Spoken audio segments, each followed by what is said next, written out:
और क्या हम लोग इससे सीख सकते हैं। तो ये एक बहुत ही स्पेशल सेशन है, क्योंकि अक्सर हम जब कहीं पे भी जाते हैं और स्पिरिचुअलिटी से जुड़ते हैं तो हमको सबसे पहले क्या मन करता है, हमको मन करता है कि अरे देखते हैं ये मेरे को क्या देंगे, यहाँ से मेरे को क्या मिलेगा, ऐसा सोचते हैं ना सब लोग।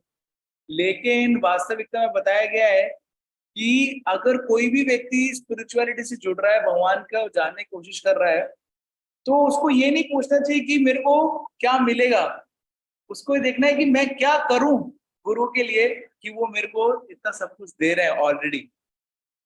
तो वैदिक शास्त्र में अगर आप देखेंगे, जब गुरु और शिष्य का कभी भी संबंध होता है तो हमेशा शिष्य को बोला जाता है कि तुमको कुछ वचन लेने हैं गुरु की सेवा करने के लिए ना, कुछ वचन होते हैं ना। वचन मतलब उसको क्या बोल सकते हैं, उसको बोलते हैं वाव, वाव लेने हैं कुछ, है ना। हमारे स्कॉन में भी वाव लेते हैं डिवोटीज जब भी जुड़ते हैं, गुरु से दीक्षा लेते हैं। लेकिन गुरु कुछ वाव लेता है क्या? गुरु कुछ वाव नहीं लेता है ना। क्यों नहीं लेता है? क्योंकि ये जो गुरु और शिष्य के जो रिलेशनशिप में सिर्फ गेन किसको हो रहा है? शिष्य को। गुरु को कुछ गेन होता है क्या? नहीं होता है। हाँ, बाहर आप जाओ ऑर्गेनाइजेशंस में, गुरु बोलता है ठीक है आप दीक्षा ले रहे हो ना, 5,000 रुपये सबमिट कर दो, हाँ सब ठीक हो जाएगा। तो उसको 5,000 रुपए का गेन हो रहा है। लेकिन ऐसा रियल स्पिरिचुअल ऑर्गेनाइजेशंस में नहीं होता। तो इसलिए रियल और स्पिरिचुअल ऑर्गेनाइजेशन में जो पूरा का पूरा क्वालिफिकेशन बताया जाता है वो बताया जाता है डिसाइपल।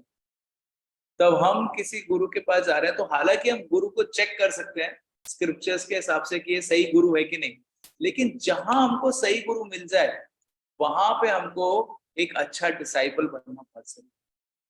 तो इसलिए आज का जो सेशन है वो सेशन इसलिए बहुत स्पेशल हो जाता है क्योंकि आप सब लोग, निश्चित रूप से हम आशा करते हैं कि आप लोग ऐसा बने रहेंगे और अपना वीडियो भी ऑन करेंगे। ये वीडियो ऑन करना बहुत इंपॉर्टेंट है।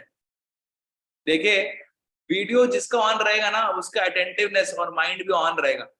ऐसे एक रिसर्च किया गया था कि कितने लोग मल्टीटास्किंग कर सकते हैं। यहाँ पे बताइए, आप में से कोई मल्टीटास्किंग करता है क्या? एक समय पे 2-3 काम कर सकते हैं?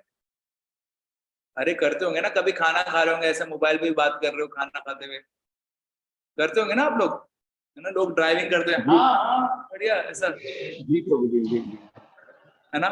तो एक बार ऐसा रिसर्च किया गया, उसमें पूछा गया कि कितने लोग मल्टीटास्किंग कर सकते हैं। ऐसे बहुत सारे लोगों ने हाथ उठाया, आप लोग पता नहीं क्यों नहीं उठा रहे हो। लेकिन उन्होंने बताया कि actually multitasking is a myth. ये एक भ्रम है कि मल्टीटास्किंग कर रहे हैं, क्योंकि जहां पे हम एक समय पे एक से ज्यादा टास्क कर रहे हैं, कोई भी टास्क अच्छे से नहीं कर रहे हम। अगर आप खाना खाते हुए मोबाइल पे बात कर रहे हैं तो ना तो मोबाइल की बात अच्छे से कर पाएंगे ना खाना अच्छे से खा पाएंगे। हालांकि कुछ अंडर डाल लेंगे हम लोग मशीन के जैसे, लेकिन वो खाने का बेनिफिट नहीं मिलेगा। तो आप में से जो लोग लेक्चर सुन रहे हैं और जेन्युइनली नेटवर्क प्रॉब्लम है, वो सही है वीडियो ऑफ कर सकते हैं, लेकिन बाकी लोग वीडियो ऑन करेंगे ना तो आप देखेंगे आपको एटलीस्ट लेक्चर का फायदा तो मिल जाएगा, है ना। नहीं तो आपके घर में इतना सारा कुछ चल रहा होगा, लोग इधर उधर बात कर रहे होंगे, है ना। हो सकता है कोई टीवी ऑन करके रखा हो, आप उसको ए रुक वो न्यूज लगा, न्यूज क्या आ रहा था उसमें, अच्छा वो ठीक है छोड़ दे अभी, आप प्रभु जी कुछ बता रहे हैं, अच्छा वो ठीक है, तो फिर क्या है डिस्ट्रैक्शन हो जाएगा। तो इफ पॉसिबल प्लीज अपना अपना वीडियोस ऑन रखिए, और जिन्होंने ऑन रखा है उनके लिए बहुत बहुत धन्यवाद। तो आज हम देखते हैं कि सबसे पहले हम देखेंगे कि हमको डिसाइपल क्यों बनना, हमको क्यों गुरु की जरूरत है। भाई हम सब कुछ खुद जान सकते हैं ना, क्यों आप ये गुरु गुरु लेके आ रहे हो, सब कुछ खुद कर लेंगे। तो आप देख सकते हैं एक बहुत ही स्पेशल और बहुत ही इंपॉर्टेंट चीज हम देखते हैं कि सब कुछ हमको अवेलेबल है। मान लीजिए कि अगर आप कोई कॉलेज में जाते हैं या कोई स्कूल में जाते हैं, टेक्स्ट बुक्स है हमारे पास, हम खुद पढ़ सकते हैं, लेकिन फिर भी हमको टीचर की क्यों जरूरत पड़ती है? टीचर के बगैर भी पढ़ सकते हैं, लेकिन फाइनली हमको एक ऑथेंटिकेट करने के लिए हमको टीचर चाहिए। सब कुछ हम लोग अच्छे से पढ़ रहे हैं, आप किसी भी कॉलेज किसी भी स्कूल में चले जाओ, भले ही वहां टीचर पढ़ाते नहीं हो, लेकिन अल्टीमेटली आपको पास होने के लिए टीचर का ही सिग्नेचर चाहिए, चाहिए कि नहीं। तो वैसे ही स्पिरिचुअलिटी में हमको, चाहे हम खुद कितना भी समझ जाए, लेकिन फिर भी एक गुरु चाहिए। और गुरु के पास अप्रोच करने के लिए क्या क्वालिफिकेशन होनी चाहिए वो आज हम देखते हैं। तो वो क्वालिफिकेशन, वो जो एक योग्यता है वो अर्जुन हमको बताते हैं। तो क्या हुआ, जब अर्जुन थे कुरुक्षेत्र की युद्ध भूमि के बीच में, तो वहां पे अर्जुन जो हो गए कंफ्यूज हो गए, और उन्होंने भगवान को अपना गुरु स्वीकार किया और खुद एक शिष्य बने। और वो बताते हैं ये श्लोक, तो ये श्लोक आपके लिए भगवत गीता से है, दूसरे अध्याय का 7वां नंबर श्लोक। कार्पण्य दोषोपहत स्वभाव पृच्छामि दुहाम धर्म सम्मूढ़ चेता यश्रेयस्या निश्चितं ब्रूहि तन्मे शिष्यस्ते हम शादि माम त्वाम प्रपन्नम। अर्जुन बोल रहे हैं कि भगवान मैं क्या हो गया हूँ, कंफ्यूज हो गया हूँ, मेरे को क्या करना है समझ में नहीं आ रहा है, मेरा सुख शांति सब चली गई है और मैं अभी कांप रहा हूँ, मेरे को समझ नहीं आ रहा है क्या करूं, इसलिए मैं आपकी शरण में जा रहा हूँ, क्योंकि मैं आपको अपना गुरु बना रहा हूँ, आप कृपया करके मेरे को शिष्य समझ के उपदेश दीजिए। तो यहाँ पे हम देखते हैं कि अर्जुन इतना शक्तिशाली है, पावरफुल आर्चरर है, और वो बोल रहे हैं कि मेरे को समझ में नहीं आ रहा है, मैं कंफ्यूज हूँ। तो एक्चुअली गुरु के पास जाने के लिए शिष्य को ना ये एक बहुत इंपॉर्टेंट क्वालिफिकेशन चाहिए। क्या क्वालिफिकेशन? कंफ्यूजन। जी हाँ, कंफ्यूजन चाहिए। अब आप सोच रहे हो कि क्या बात कर रहे हो, अरे प्रभु जी हमने सोचा कि गुरु के पास जाएंगे तो थोड़ा क्या डिग्री भी लेके जाएंगे, थोड़ा एक तो एक्स्ट्रा थोड़ा बैंक बैलेंस होगा तो अच्छा रहेगा गुरु के पास जाने के लिए, नहीं थोड़ा सेटलमेंट में लाइन में आगे का नंबर लग जाएगा। लेकिन आप बोल रहे गुरु के पास जाने के लिए क्या चाहिए? कंफ्यूजन चाहिए। अरे ये कौन सा आंसर हो गया? जी हाँ, आगे हम देखते हैं आपके पास। देखिए, जब हम गुरु के पास जा रहे हैं, लेकिन अगर हमारे पास हम बहुत मल्टी मिलियनर हैं, बहुत एकेडमिकली बहुत स्ट्रांग है, तो हम गुरु के शेल्टर लेने की कोशिश नहीं करेंगे, हम गुरु से कुछ पूछने की कोशिश नहीं करेंगे, हमारा मन ही नहीं करेगा। हम अपने आप में सोचेंगे कि हम एकदम खुश हैं, हमको सब कुछ पता है। और जब व्यक्ति को ऐसा लगने लग जाता है कि अभी मेरे को किसी और की जरूरत नहीं है, उस समय क्या होता है, वो सबसे ज्यादा मिजरेबल हो जाता है। तो हम देखते हैं एक स्टोरी आती कैसे एक मेंढक था, मेंढक एक कुएं में रहता था, उसका एक फ्रेंड मेंढक आया बाहर से, अब्रॉड से, और उसने पूछा कि भाई आप कहाँ से आए? उसने बोला मैं अटलांटिक महासागर से आया हूँ, अटलांटिक महासागर से आया हूँ। तो इस मेंढक ने बोला अच्छा अटलांटिक महासागर कितना बड़ा होता है? तो जो अब्रॉड से मेंढक आया तो उसने बोला बहुत बड़ा होता है। बोला, कितना बड़ा होता है? तो उसने मेंढक ने अपना पेट फुला के पूछा कितना बड़ा होता है क्या? उसने बोला अरे वो महासागर है, बहुत बड़ा होता है। बोला इतना बड़ा होता है क्या? और पेट फुलाया उसने। उस मेंढक ने बोला और बहुत बड़ा होता है। तो ये कुएं के मेंढक ने इतना ज्यादा पेट फुलाया कि उसका पेट फट गया, लेकिन वो जान नहीं पाया कि अटलांटिक महासागर कितना बड़ा होता है। तो एक्चुअली यही है, जब हमारे अंदर हम सोचते हैं कि गुरु के पास जाने के लिए हमारे को ये सारी क्वालिफिकेशन चाहिए, पैसा या फिर बुद्धि ऐसा कुछ, वो सारी चीजें मेन क्राइटेरिया नहीं। वास्तविकता में क्या होता है, जैसी हमारे पास कुछ ऐसे क्वालिफिकेशन आती है, हम लोग भगवान को भूल जाते हैं, हमको मन ही नहीं करता है कि हमको भगवान की शरण में जाना है।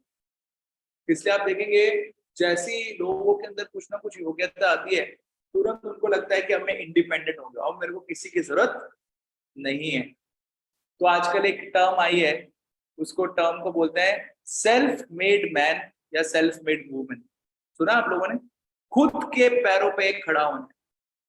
लेकिन स्पिरिचुअलिटी में ऐसा है, आपको गुरु मेड मैन या कृष्णा मेड मैन या कृष्णा मेड वुमेन होना है। खुद के पैरों पे नहीं, आपको खुद के पैरों पे खड़ा होना है, लेकिन शेल्टर किसका लेना है? भगवान का। तो ये जो कॉन्सेप्ट है, ये डिसाइपल के लिए बहुत ही अमेजिंग। इससे इससे क्या होता है, तो आप लोगों को एक रियल स्टोरी बताते हैं। हुआ एक बार पुणे के पास, क्या हुआ, पुणे से बॉम्बे एक हाईवे था, तो उस हाईवे पे एक बहुत अमीर व्यक्ति जा रहा था गाड़ी में, और वो बहुत सारे पैसे लेके जा रहा था, $1 million थे उसके पास, है ना, बैग में से रखे हुए थे बहुत सारे पैसे। तो अचानक क्या हुआ, वहां पर एक गैंग चोरों का वहां पर आ गया, और उनको पता चल गया किसी तरीके से कि ये जो है, ये जो अमीर व्यक्ति है, इसके पास बहुत सारे पैसे। तो उन्होंने तुरंत हाईवे पे उसकी गाड़ी के आगे अपनी गाड़ी खड़ी कर दी, और फिर उसके बाद तुरंत बाहर निकले और गन लगा दिया उसके शीशे के ऊपर, बोला निकालो पैसे, दो हमको सारे पैसे। वो एकदम डर गया, कांपने लगा रही है, लोग मार देंगे मेरे को। तुरंत उसने पैसे निकाले, ले लो ले लो। और ड्राइवर भी देख रहा है, कि अरे मालिक के सारे पैसे जा रहे हैं, ड्राइवर ऐसे दिख रहा है। और फिर वो जो चोर थे जिन्होंने वो दिया पैसा, वो दोनों के दोनों चोर आपस में बात करने लगे कि छोड़ दिया जाए या मार दिया जाए। क्योंकि उनको लग रहा था, एक बोला था अरे छोड़ दो यार, इसने पैसा तो दे दिए, दूसरा बोला था नहीं छोड़ देंगे तो पुलिस में कंप्लेन कर देगा, तो क्या करे, छोड़ दिया जाए या मार दिया जाए। तो ऐसे बात कर रहे हैं आपस में गेट के बाहर गाड़ी के, और ये व्यक्ति कांप रहा है, अरे ये मारने वाले मेरे को। और ड्राइवर क्या देख रहा है, छोड़ दिया जाए या मार दिया जाए। ड्राइवर को मजा आ रहा है क्योंकि ड्राइवर को लग रहा है मेरे को छोड़ देंगे। तो तुरंत मालिक उनको बोलता है ए गाड़ी चला जल्दी से आगे।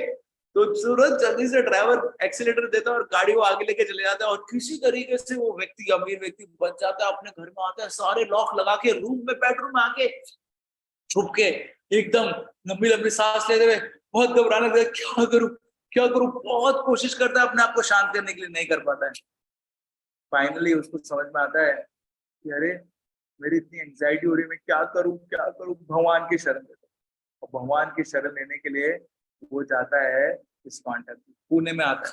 तो हमारे लिटरली राधेश्याम प्रभु से एक डिवोटी है, उनसे मिलता है रात को 10 बजे, बहुत घबराया हुआ, बोले प्लीज मेरे को हेल्प करो, क्या हो गया, बहुत डर लग रहा है, क्या डर लग रहा है।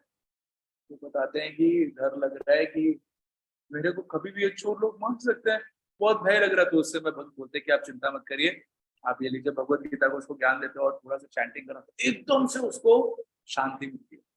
तो देखिए, जो भी चीज हमारे पास, हमारी क्वालिफिकेशंस है, चाहे हम एकेडमिकली बहुत ज्यादा है, या हमारे पास वेल्थ है, या हमारे पास स्ट्रेंथ है, ये सारी चीजें हैं बहुत अच्छी, लेकिन ये हमारे लिए बहुत एंजाइटी का कारण बन जाता है।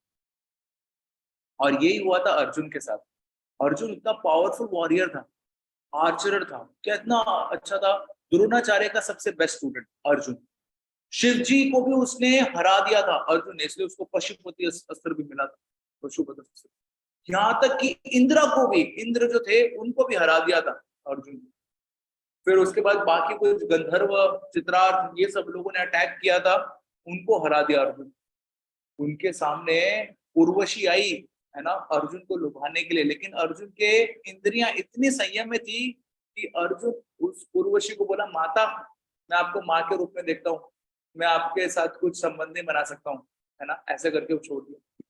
उसके अलावा अर्जुन इतना शक्तिशाली था, एक बार अपने जो शस्त्र थे उनका प्रदर्शन करते हुए उसने अग्नि अस्त्र फेंका तो उससे आग निकल गई, वरुण अस्त्र फेंका तो उससे पानी निकल गया, वायु अस्त्र फेंका तो हवा बहने लगी। इतना शक्तिशाली था कौन, अर्जुन। परंतु जब कुरुक्षेत्र का युद्ध शुरू हुआ, जैसा हम पहले श्लोक में पढ़े, उस समय जैसे अर्जुन गया कौरवों के सामने, वहां देखता क्या है कि यहाँ भीष्म पितामह है, मेरे भीष्म पितामह, मेरे पितामह द्रोणाचार्य मेरे ही गुरु हैं, कौरव कौन है, मेरे भाई हैं। और फिर उसको लगता है कि इन लोगों को कैसे मार सकता हूँ, और वो भी अपने राज्य प्राप्त करने के लिए लोगों को मार सकता हूँ, नहीं नहीं, नहीं मारूंगा मैं। और ऐसे करके अर्जुन क्या करता है, अपने हथियार सारे नीचे डाल देता है और अपना मुकुट नीचे रख के सर पे हाथ रख के बोलता है कि कृष्णा मैं लड़ाई नहीं कर सकता। क्यों, अरे इतना उसके पास क्वालिफिकेशन था, कॉन्फिडेंस था, लड़ाई क्यों नहीं कर सकता है, क्योंकि कंफ्यूज्ड हो गया ब्यूटी। तो अच्छा, आप में से बताइए, आप में से कोई भक्त कभी कंफ्यूज हुआ है, यस नो लिख के चैट में बताइए, जल्दी देखते हैं कितने लोगों का वीडियो ऑफ है और वो सो रहे हैं। जिसका रिप्लाई नहीं आया वो मतलब वो सो रहा है, उसका अटेंडेंस मत लगाना नीरज को। जय। तो ये भक्त लोग नहीं सो रहे हैं, आशीष प्रभु, सुयांश प्रभु, नीरज प्रभु, राधिका माता जी, तनिष्का माता जी, स्नेहा माता जी, साक्षी भारती माता जी, ये लोग नहीं सो रहे, बाकी लोग सो रहे हैं इस समय। ठीक है, तो कंफ्यूज हुए हैं, करेक्ट ना। अच्छा, अभी दूसरा क्वेश्चन है कि अगर हम कंफ्यूज होते हैं कभी, तो हमको क्या करना चाहिए फिर कंफ्यूजन। कोई बताएगा चैट में, आप क्या करते हैं कंफ्यूज होते, गाने सुनने लग जाते हैं, टॉम एंड जेरी देखने लग जाते हैं, बोलो अरे बढ़िया है टॉम एंड जेरी देखते हैं। देखो टॉम एंड जेरी भी कंफ्यूज रहते हैं और हम भी कंफ्यूज हैं, दोनों कंफ्यूज कंफ्यूज है। कुछ लोग चार्ली चैपलिन देखने लग जाते हैं, मिस्टर बीन देखने लग जाते हैं। आजकल के कौन से लेटेस्ट कार्टून है पता नहीं, ये सब मेरे टाइम पे थे जब मैं टीवी देखता था कभी। आजकल क्या आ रहा है पता नहीं। क्या करते हैं आप लोग? ओके, सुयांश जी बता रहे हैं कि वो एडवाइस लेते हैं एल्डर से। परफेक्ट सुयांश जी, आप तो एकदम पावरफुल चीज कर रहे हैं। बाकी लोग कंफ्यूज है कि कंफ्यूजन में क्या करते हैं हम लोग। अच्छी बात है, नो प्रॉब्लम। तो सुयांश जी ने एकदम एकदम करेक्ट आंसर दिया कि देखो, जब कंफ्यूजन होता है तो हम क्या करते हैं, एडवाइस ले लेना चाहिए। क्योंकि देयर इज अ सेइंग, ऐसा एक सेइंग है, try to know the right thing from the right person. Perfect, thank you Ashish ji. देखिए एक सेइंग है, जब आप किसी फॉरेस्ट के अंदर है, जंगल के अंदर है, तो उस जंगल में कितने पेड़ आप नहीं गिन सकते। अगर आप किसी पेड़ जंगल के अंदर गए, उस जंगल के अंदर कितने पेड़ गिन सकते हैं क्या? नहीं, आपको जंगल से बाहर आना पड़ेगा। वैसे ही जिस ब्रेन से हम कंफ्यूजन क्रिएट कर रहे हैं, उस ब्रेन से हम कंफ्यूजन को दूर नहीं कर सकते। हमको दूसरे का ब्रेन उधार उधार लेना, मतलब ऐसे उठा के नहीं निकाल लेने का, लेकिन उससे एडवाइस लेना पड़ेगा। तो वैसे ही हमको पता होना चाहिए कि हम हर कोई, देखिए आप में से मैक्सिमम लोग जो सो नहीं रहते, उन्होंने लिखा कि हम कभी कंफ्यूज हुए, और उस कंफ्यूज स्टेट में हमको एडवाइस, तो इसलिए हमको एक डिसाइपल बनना पड़ेगा वो एडवाइस लेने के लिए। और जहां पे लाइफ के बारे में एडवाइस आती है, स्पिरिचुअलिटी के बारे में एडवाइस आती है, तो वहां पे स्पिरिचुअल डिसाइपल बनना पड़ेगा। और वही हुआ किसके साथ? अर्जुन के साथ। आजकल मॉडर्न डे सिनेरियो में आप देखते हैं, अगर कोई कंफ्यूज होता है अर्जुन जैसा, तो सबसे पहली चीज तो उसको लगता है मैं कंफ्यूज हूं नहीं। किसी तरीके से कंफ्यूज हो गया, अब सब लग्जरी के साथ भी टेंशन में आ गया, तो वो क्या करता है सोल्यूशन के लिए? वो ओवर थिंकिंग करता है, लोनलीनेस फील होता है, उसको डिप्रेशन होता है, उसको समझ नहीं आता कैसे बाहर आना है। लेकिन आप सब लोगों ने एडवाइस का ये जो सोल्यूशन बताया, ये बहुत पावरफुल सोल्यूशन है। और यही सोल्यूशन गीता के स्टार्टिंग में अर्जुन ने अपनाया। अर्जुन ने क्या किया? अर्जुन ने तुरंत शरण ली, किसकी? कृष्ण की। और बोला कि आप मेरे गुरु के रूप में प्लीज मेरे को बताइए। भगवत गीता के फर्स्ट चैप्टर में कृष्ण कुछ नहीं बोले अर्जुन को, क्योंकि अर्जुन कृष्ण को अपना फ्रेंड समझ रहा था। लेकिन जैसे ही उन्होंने कृष्ण को अपना गुरु के रूप में स्वीकार किया, कृष्ण ने उनको एनलाइटन करना शुरू कर दिया। तो वैसे ही हम लोगों को भी एक गुरु का शेल्टर लेना चाहिए। शास्त्रों में बताते हैं कि ये जो भव सागर है, ये जो संसार एक सागर के समान है, और इस सागर को अगर हमको पार करना है, तो बोट जो है वो गुरु, जिसको आश्रय लेके हम संसार के सागर को क्रॉस कर सकते। तो अभी ये संसार के सागर को क्रॉस तो करना है, और बोट गुरु है, तो कुछ क्वालिफिकेशन होनी चाहिए भाई। बोट के अंदर जाने के लिए बोर्डिंग पास क्या है? बोर्ड के अंदर एडमिशन मिलेगा, बोर्डिंग पास चाहिए कुछ, हर एक जगह कुछ ना कुछ क्वालिफिकेशन चाहिए। क्या है वो? तो वो क्वालिफिकेशन अब हम लोग चर्चा करें, ठीक है, कि क्या है वो क्वालिफिकेशन जिसके चलते हम एक बहुत अच्छे शिष्य बन सकते और बहुत आसानी से भगवान के पास। तो 5 क्वालिफिकेशंस के बारे में मैं आपको बताऊंगा, जिसमें से 3 क्वालिफिकेशंस हमारे श्रील प्रभुपाद जी बताते हैं। आप में से जो कंफर्टेबल है इंग्लिश पढ़ने के लिए, प्लीज ये पढ़ेंगे अनम्यूट करके।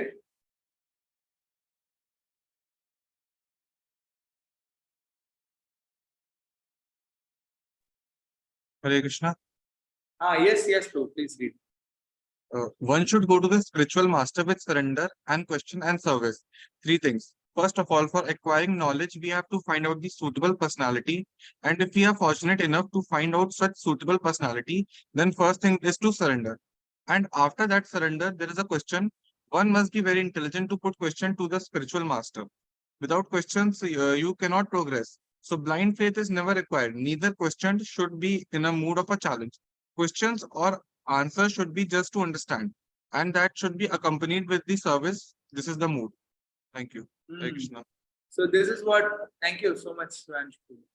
So this is what qualification is required। देखिए जब भी हम गुरु के पास जाते हैं, एक शिष्य को चाहिए 3 चीजें। सबसे पहले शरणागति। शरणागति किसी को भी हो जाए क्या? नहीं, उसके लिए गुरु के भी क्वालिफिकेशंस है, वो आपके लिए नेक्स्ट सेशन में लिया जाएगा।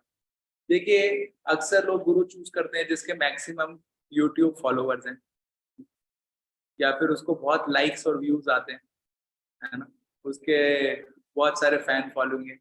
ये गुरु की क्वालिफिकेशन नहीं है, ये सोशल मीडिया यूट्यूबर इन सब की क्वालिफिकेशन है।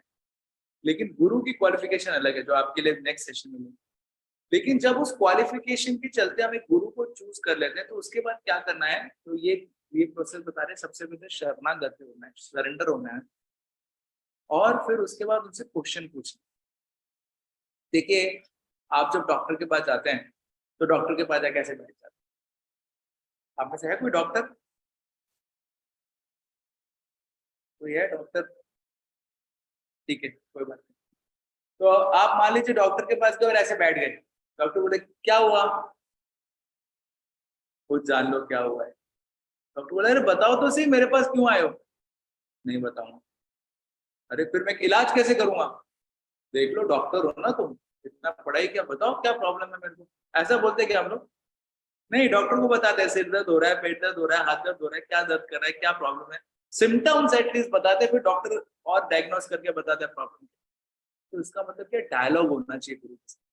ऐसा नहीं है कि बस एक साइड बैठे। इसलिए आप में से जो प्रश्न पूछेगा ना, वो बहुत जल्दी ग्रो करेगा स्पिरिचुअल लाइफ में। डायलॉग, क्वेश्चन आंसर, और उसके साथ कुछ सर्विस होनी चाहिए, कुछ कुछ सेवा करनी चाहिए।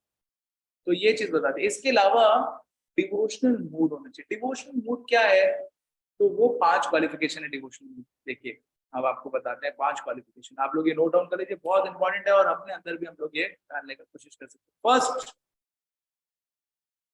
जो हमने पढ़ा भी, हम्बल सरेंडर होना चाहिए, शरणागत होना चाहिए डिसाइपल को स्पिरिचुअल मास्टर के सामने।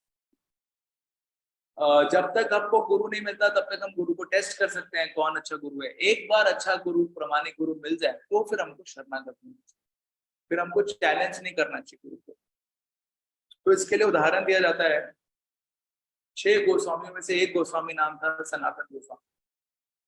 वो नवाब हुसैन शाह, ये आज से 550 साल पुरानी बात है, जब मुगलों का यहाँ पे राज था, तो बंगाल के एरिया के राजा थे नवाब हुसैन साहब।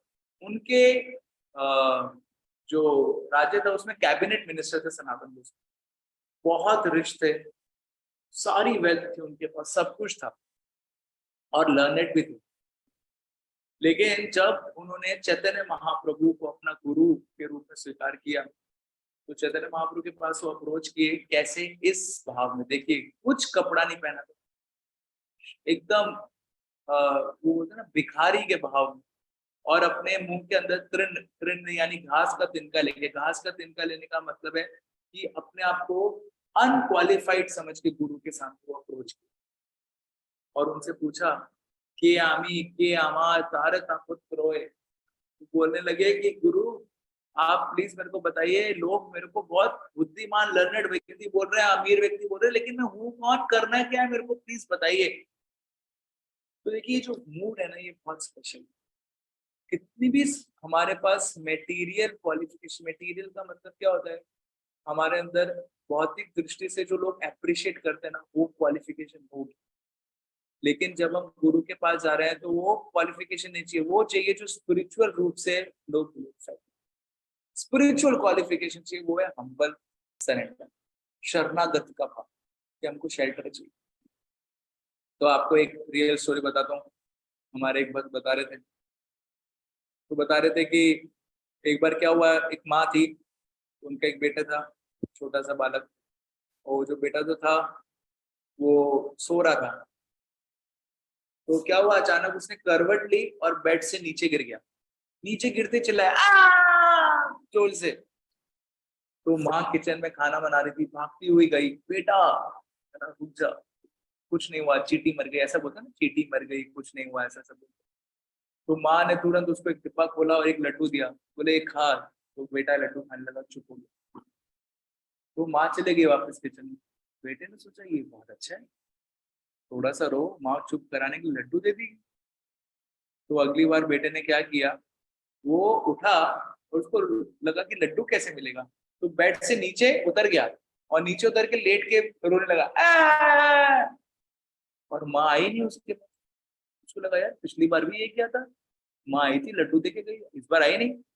थोड़ा और जोर से फिर माँ नहीं आई। तो खुद चला गया किचन में, माँ कुकिंग कर रही थी। माँ का साड़ी पकड़ा, बोला माँ, मैं रो रहा हूँ, आप आ नहीं रहे। तो माँ ने बोला बेटा, तू जो पहले रो रहा था ना, उस रोने में मेरे को माँ आवाज सुनाई दे रही थी, लेकिन अभी तो रो रहा है उसमें आवाज सुनाई दे रही है, लड्डू लड्डू लड्डू की आवाज सुनाई दे रही है ना। तो देखिए शरणागत कैसा होना चाहिए, ऐसा होना चाहिए कि when we really feel that I need shelter, I need help, तो जब तक ये भावना नहीं आएगा तब तक हम हम्बल सरेंडर नहीं होंगे, तब तक गुरु से हमको बेस्ट जो हेल्प है वो नहीं मिल सकती। तो उसके लिए एक एग्जाम्पल आता है कि कैसे एक बार दो बच्चे थे, एक गुरु के पास गए मृदंग यानी ढोलक सीखने के लिए, और गुरु ने उनसे पूछा कि अच्छा, पहले से पूछा भाई तुमको पहले से कुछ आता है? तो एक पहले वाले बच्चे ने बोला हाँ गुरुदेव मेरे को पहले से ना कुछ आता है, थोड़ा बहुत मैंने हाथ पैर मारे हैं घर पे। तो गुरुदेव ने ठीक है तुमको सिखा देंगे, 200 रुपए लगेंगे। उसने बोला अरे ठीक है गुरुदेव चलेगा, 200 रुपए। दूसरे बच्चे से पूछा तुमको कुछ आता है? तो बोला नहीं मैंने कभी कभी नहीं सीखा, मृदंग कभी बजाया नहीं। तो बोला ठीक है तुमको भी सिखा देंगे, 100 रुपए लगेंगे। तो पहले वाले ने बोला अरे मेरे को आता है, मेरे से 200 ले रहे हो, उसको आता नहीं है 100 ले रहे हो, ये क्या है, दिमाग ठीक है आपका? तो गुरु ने बोला कि देखो तुम्हारे ऊपर डबल काम करना पड़ेगा, जो पहले तुमको आता है वो भुलवाना पड़ेगा, फिर नया सिखाना पड़ेगा, लेकिन ये नया है इसको आराम से सिखा सकते हैं। तो कहने का तात्पर्य क्या है, जब हम गुरु के पास जाते हैं कभी कभार तो हमारे खुद की अंडरस्टैंडिंग है, भक्ति मतलब ये है भक्ति, ऐसे ही करना चाहिए।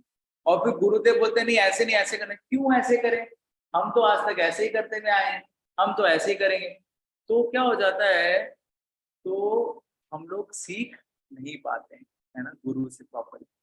तो इसलिए हम्बल सरेंडर का मतलब है अपने जो पुराने विचार हैं उनको छोड़ देने का, गुरु से सीखने का कि हमको करना क्या है। दूसरा क्वालिफिकेशन है इनक्विजिटिवनेस। इनक्विजिटिवनेस यानी क्वेश्चंस कर।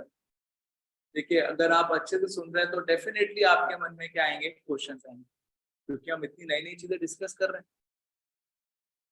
और तो इसलिए एक शिष्य का होना चाहिए, उसको इंक्विजिटिव होना चाहिए, यानी पूछना चाहिए प्रश्न। भागवत में आता है तस्मात् गुरु प्रपद्येता जिज्ञासु श्रेयोत्तम। सारे शिष्यों में जो गुरु के शरण में जाते हैं उत्तम शिष्य वो होते हैं जो गुरु से प्रश्न पूछते हैं, और गुरु भी उन्हीं को बहुत प्रेम करते हैं जो प्रश्न पूछते हैं। प्रश्न पूछना चाहिए, क्या प्रश्न पूछना चाहिए भाई, ये भी सवाल है, करेक्ट। तो हम देखते हैं हर कोई व्यक्ति प्रश्न पूछ रहा है इस संसार में, लेकिन वो प्रश्न किसके ऊपर केंद्रित है, आहार निद्रा भय और मैथुन के ऊपर है। अगर आप गुरु से पूछो, मान लीजिए आप कानपुर आ रहे हैं और ये लेक्चर चल रहा है, मैं बोलूँ कोई क्वेश्चन, हाँ गुरु जी कानपुर में कौन सा रेस्टोरेंट अच्छा है, सबसे अच्छा खाना कहाँ मिल जाए? अरे इसके लिए आप गूगल सर्च करो ना भाई, जोमेटो स्विगी पे देखो ना, आपको यहाँ लेक्चर में पूछने की जरूरत नहीं है, करेक्ट ना। तो गुरु से किस प्रकार के क्वेश्चन पूछने, ये भी एक इम्पॉर्टेंट चीज है। तो एक है शॉर्ट टर्म बेनिफिट, एक है long term benefit. Short term benefit मतलब नेम फेम ग्लोरी, इन सारी चीजों के क्वेश्चन। लेकिन लॉन्ग टर्म बेनिफिट यानी कैसे हम कृष्ण को समझ सकते हैं, भगवान को समझ सकते हैं, जीवन को किस आधार पर हमको जीना है, कैसे हम जीवन के सारे जो दुख है उनको विराम दे सकते हैं, ये सारी चीजें हमको पूछनी। और ऐसे जो लोग पूछते हैं ना, है ना, तो शास्त्रों में बताया गया है कि जब कोई व्यक्ति अपना जीवन यापन कर रहा है तो दो प्रकार से कर सकता है। एक को बोलते हैं गृहस्थ, एक को बोलते हैं ग्रह मेधी। ग्रह मेधी कौन होते हैं, जो ये गुरु से कुछ पूछते पूछते नहीं है, क्या करते हैं, अपना पिकनिक बना के एंजॉय करते रहते हैं फैमिली के साथ, वो होते हैं ग्रह मेधी। लेकिन जो भगवान को केंद्र बिंदु बना के भगवान के भक्त बनते हैं उनको बोलते हैं गृहस्थ। तो ग्रह मेधी का गोल क्या रहता है, किसी तरीके से लाइफ में एंजॉय करना है, असलियत में एंजॉय नहीं कर पाते हैं, उनको सफरिंग ही मिलती रहती है। और हम देखते हैं कि ये जो तथाकथित न्यूज है आजकल के वर्ल्ड में या मैगजीन्स है, वो भी सब कौन सा कल्चर प्रोपोगेट कर रही है, ग्रह मेधी होने, ग्रस्त होने का कल्चर नहीं प्रोपोगेट कर रही। ग्रस्त अगर हमको बनना है सही में, तो हमको भगवान को अपने जीवन में केंद्र बिंदु बनाना पड़ेगा। और भगवान को केंद्र बिंदु बनाने का मतलब ये है कि हमको अंधकार से प्रकाश में जाना है। तमसो मां ज्योतिर्गमय, तमसो मां यानी अंधकार से, ज्योतिर्गमय यानी प्रकाश में जाना। मतलब क्या है, रूम में लाइट लगा दो, नहीं, रूम में लाइट लगाना मतलब नहीं है, मतलब है कि अपने ज्ञान अर्जित करना पड़ेगा, और ज्ञान अर्जित करने के लिए किसके पास जाना पड़ेगा, गुरु के पास जाना पड़ेगा। जी, पूछने के लिए, ज्ञान क्या है, कैसे करना, इसको बोलते हैं। कभी कभार कुछ लोग बहुत अच्छा अच्छा बोल रहे हैं, हम इसके लिए करते हैं। तो मैं बहुत बार क्लास देता हूँ, तो कुछ लोग बोलते हैं, मैं बोलता हूँ कि आप लोग कुछ प्रश्न पूछिए, बोले नहीं गुरुजी, मैंने तो क्यों, समझ में नहीं आया, समझ में आ गया तो प्रश्न नहीं आया, प्रश्न नहीं, अभी ऐसा कुछ मैंने सोचा नहीं, क्यों नहीं सोचा, नहीं आप अच्छा बोल रहे हैं ना इतना, हमको अच्छा लग रहा है। तो मैंने कहा मैं आपको क्या लाफ्टर चैलेंज वाला दिख रहा हूँ, अच्छा बोल रहा हूँ, अच्छा लग रहा है? नहीं, लाफ्टर चैलेंज वाला नहीं हूँ मैं, है ना। आपको सही में सोचना चाहिए अपने जीवन को, कैसे हमको आध्यात्मिक रूप से आगे बढ़ाना है, ये सही में एक शिष्य का धर्म। तीसरा क्वालिफिकेशन जो शिष्य के अंदर होनी चाहिए, वो है सबमिसिव सर्विस, उसको सेवा करना चाहिए। तो ऐसा बताते हैं कि रही सही में जो शिष्य के पास एक धन होता है, वो होता है सेवा का। बाकी सारे धन है, लेकिन वो इतने इंपॉर्टेंट नहीं है, सही में धन है सेवा का। तो इसलिए शिष्य जब गुरु के समक्ष जाता है, तो अपना सही में क्वालिफिकेशन यानी योग्यता क्या दिखाता है, सेवा की योग्यता, कि मैं कैसे आपकी सेवा करूं। बाकी सारी योग्यता क्या है, वो उसके सर पे भार के समान है। मान लीजिए कोई व्यक्ति डूब रहा है और आप उसके सर पे सोने का मुकुट रखते, तो उसको फायदा हुआ क्या? नहीं होगा, और जल्दी डूब जाएगा। तो वैसे ही हम इस संसार में दुख भोग रहे हैं, अगर हम खाली अपना भौतिक योग्यताएं अपने सिर पे रख लेंगे कि मैंने पढ़ाई करी है, मैं ये इंटेलिजेंट हूँ, मैं वहां का मालिक हूँ, मैं यहाँ पे जॉब करता हूँ या करती हूँ, तो क्या है, हमको और ज्यादा दुख दे देंगे। लेकिन हमको क्या होना चाहिए, एक सर्विस यानी सेवा का भाव अपने अंदर लाना चाहिए। उसके लिए एक बहुत स्पेशल उदाहरण आपको देते हैं, 3 उदाहरण देता हूँ। सबसे पहला उदाहरण है हमारे इस्कॉन के संस्थापक आचार्य श्रील प्रभुपाद जी के गुरु थे, उनका नाम था भक्ति सिद्धांत सरस्वती। तो वो बहुत पढ़े लिखे थे, एक्स्ट्रा ऑर्डिनरी, इतना अच्छा इंग्लिश लिखते थे। आज भी उनकी बुक अवेलेबल है, आप उनकी इंग्लिश पढ़ेंगे ना, आपको डिक्शनरी लेके रखना पड़ेगा, एक नहीं 2-3। अंग्रेज लोग भी जब उनकी बुक पढ़ते थे तो डिक्शनरी खोलते थे, इतनी हाई क्लास इंग्लिश थी उनकी, बहुत पावरफुल थे। लेकिन उन्होंने जब दीक्षा ली, तो किससे दीक्षा ली? उनका नाम था गौर किशोरदास बाबा जी महाराज, और उनको अपना नाम लिखना भी नहीं आता। लेकिन उनके पास ही गए, उनको बोला मेरे को अपना शिष्य के रूप में स्वीकार करो। इन्होंने बोला अरे तुम पढ़े लिखे हो, किसी अच्छे गुरु को ढूंढो। बोला नहीं, अच्छा गुरु क्या है? अच्छा गुरु वो है जो भगवान के ऊपर समर्पित है, आपसे अच्छा गुरु मेरे को कोई नहीं मिल सकता, प्लीज मेरे को शरणागत हो रहा हूँ आपका, मेरे को शिष्य बनाइए। उन्होंने बोला नहीं, अभी मैं नहीं बनाऊंगा। लेकिन उन्होंने छोड़ा नहीं, 17 बार प्रयास किया, बोला प्लीज मेरे को, मैं आपकी सेवा कर रहा हूँ। सेवा कर करके उन्होंने गुरु को जीता, और फिर उनको दीक्षा मिली। इतने टैलेंटेड व्यक्ति, लेकिन सेवा के भाव। दूसरा उदाहरण आता है नरोत्तम दास ठाकुर। तो नरोत्तम दास जो थे, बहुत ही अच्छे ब्राह्मण परिवार से थे, अमीर कुल से थे वो, और वो दीक्षा लेने के लिए गए लोकनाथ गोस्वामी के पास। लोकनाथ गोस्वामी ने बोला कि अरे मैं तो किसी को शिष्य बनाता नहीं हूँ, तुम इतने एडवांस हो, तुमको भगवान की कृपा मिल रखी है, मेरे से दीक्षा क्या लोगे? उन्होंने बोला नहीं नहीं गुरुदेव आप ही से लेना। उन्होंने बोला नहीं नहीं, मैं नहीं देता हूँ दीक्षा, मना कर दिया। लेकिन नरोत्तम एकदम दृढ़ थे कि मेरे को लेना ही है। तो उन्होंने क्या किया, लोकनाथ गोस्वामी की सेवा करने लगे। क्या सेवा करने लगे? तो सुबह सुबह जब लोकनाथ गोस्वामी जिस स्थान में जाते थे जंगल में, है ना, अपनी शौच क्रिया करने के लिए, वो क्रिया करके जब वो जाते थे, तो नरोत्तम दास ठाकुर उस स्थान को एकदम साफ सुथरा कर देते थे अगले दिन के लिए इस्तेमाल करने के। और लोकनाथ गोस्वामी हर दिन आके देखते थे कि वापिस इतना साफ हो गया, तो उनको लगता था कौन कर रहा है ये। एक दिन उन्होंने छुप के देखा, तो देखा नरोत्तम दास ठाकुर कर रहे। तो उनका बहुत हृदय स्पर्श हो गया, और उन्होंने बोला कि मैं तुमको शिष्य के रूप में स्वीकार करता हूं। तीसरा उदाहरण, राजा प्रताप रुद्र। ये उड़ीसा के राजा थे। आपको अगर ज्ञात होगा, जगन्नाथपुरी में जब रथ यात्रा होती है, तो जगन्नाथ जी के सामने झाड़ू मारते हैं राजा, सोने की झाड़ू मारते। तो वैसे ये राजा थे प्रताप रुद्र, उड़ीसा के, और जगन्नाथ जी के सामने तो उस समय तब ये राजा थे, तो चैतन्य महाप्रभु जो भगवान कृष्ण स्वयं है कलयुग में, वो वहां पे रहते थे। और इनकी बहुत इच्छा थी कि मेरे को चैतन्य महाप्रभु से मिलना है, लेकिन चैतन्य महाप्रभु इनको दर्शन नहीं दे रहे। चैतन्य महाप्रभु बोले थे मैं तो सन्यासी हूँ, एक राजा से क्यों मिलूं? तो ये भी डिटरमाइंड थे कि मेरे को भगवान का दर्शन लेना है। तो जब जगन्नाथ रथ यात्रा थी, तो इन्होंने जगन्नाथ जी के सामने झाड़ू मारी। ये झाड़ू मारने का सेवा भाव देख के चैतन्य महाप्रभु बहुत प्रसन्न थे। इन्होंने कहा इनको कृपा देनी पड़ी। बाद में जब चैतन्य महाप्रभु नृत्य कर रहे थे जगन्नाथ जी के सामने और थक गए और कहीं पे आके विश्राम करने लगे, तो उस समय राजा एक भिखारी के वेश में आया और चैतन्य महाप्रभु के चरण दबाने लगा। चैतन्य महाप्रभु बोला आप कौन हो? तो उसने बोला, ये नहीं बोला कि मैं राजा हूँ, उन्होंने बोला कि मैं आपके दासों का दास बनने का इच्छुक हूँ। ये देख के चैतन्य महाप्रभु बहुत प्रसन्न हुए और उनको कृपा प्रदान करी। तो ऐसे करके उन्होंने राजा को कृपा प्रदान की। तो हमारा अभी मूड क्या होना चाहिए कि हमको सेवा करनी है, गुरु कुछ प्राप्त नहीं करना। अक्सर लोग हम देखते हैं मंदिरों में आते हैं तो पूछते हैं भाई क्या फैसिलिटी है, क्या दे रहे हो, अच्छा क्या मिलेगा हमको। नहीं, अगर हमको सही में अगर मैक्सिमम बेनिफिट चाहिए तो हमको शिष्य के भाव में सेवा करनी चाहिए। तो ये तीसरा क्वालिफिकेशन। पहला क्वालिफिकेशन था हम्बल सरेंडर, शरणागति। दूसरा था इंक्विजिटिवनेस यानी जिज्ञासा करनी चाहिए। तीसरा था कि हमको सबमिसिव सर्विस, हमको सेवा करनी चाहिए। और चौथा है कि ये सब करते करते हमारे अंदर भगवान के प्रति भक्ति भाव भी होना चाहिए। भगवान अर्जुन को बताते भगवत गीता में एक कि गीता का ज्ञान मैं तुमको दे रहा हूं क्योंकि भक्तों सी में सखा चेती, तुम मेरे भक्त हो और मेरे सखा हो, इसलिए रहस्यम ही एतद उत्तम, इसलिए तुमको उत्तम रहस्य मैं बता रहा हूं। तो यानी गुरु है कृष्ण, शिष्य है अर्जुन, लेकिन कृष्ण बता रहे तुम मेरे क्या हो।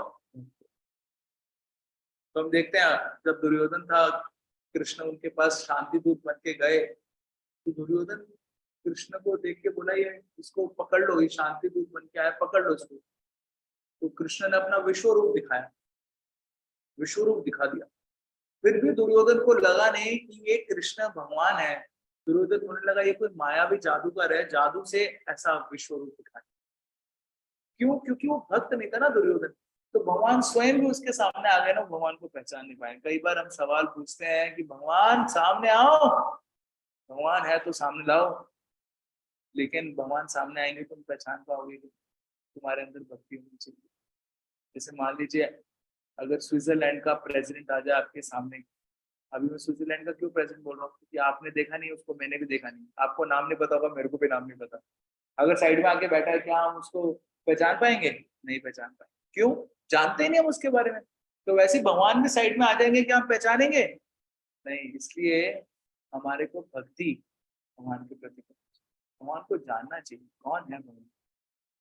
और आखिरी में जो आखिरी क्वालिफिकेशन है वो है गुरु के आदेशों पे दृढ़ विश्वास।